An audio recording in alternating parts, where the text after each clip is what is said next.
everyone, my name is Emily and I'm here at the North Carolina Zoo. I'm going to talk to you today about how to set up a worm bin or a home vermicomposting system.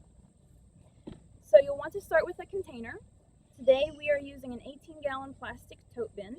You can use other containers if it's easier for you to find something smaller or even larger.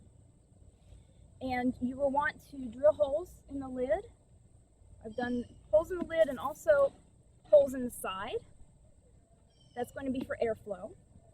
I have also drilled holes in the bottom for drainage. And once I've got that all set up, I will want to have a nice big pile of some sort of shredded paper product. Today we're using newspaper. So I'll put that in. All right.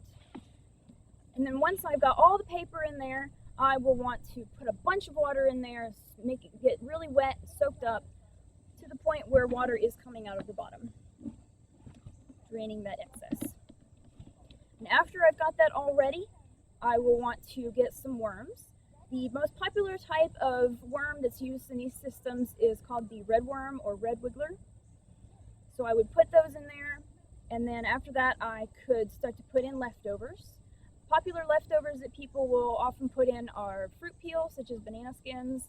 You can also put in coffee grounds and coffee filters, even the filters, and even crushed eggshell. You can do that. And for a more extensive list, I would look online. There are some really great websites out there that will tell you more about what to feed your worms. So then I would put the lid on because they do like the dark, and I could set that off to the side. These are great to have even if you live in a small space, such as an apartment or a trailer. You can even take them with you in an RV, and they're great to keep under a table or in a cabinet or something like that. So we do actually keep a worm bin here at the zoo, and I will show that to you here. As you might be able to see, we do have some fruit scraps in there already. And it does look like they are due for some new newspaper, so we'll put that in later. And close it back up again, and set that off to the side, and they will live in there happily. We will usually harvest whatever castings they produce about once a year.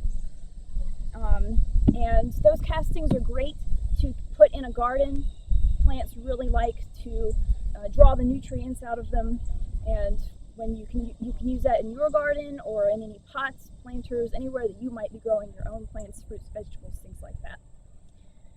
And that's a great way to keep your leftover scraps out of landfills, put it back into a sort of mini environment, and reuse those nutrients.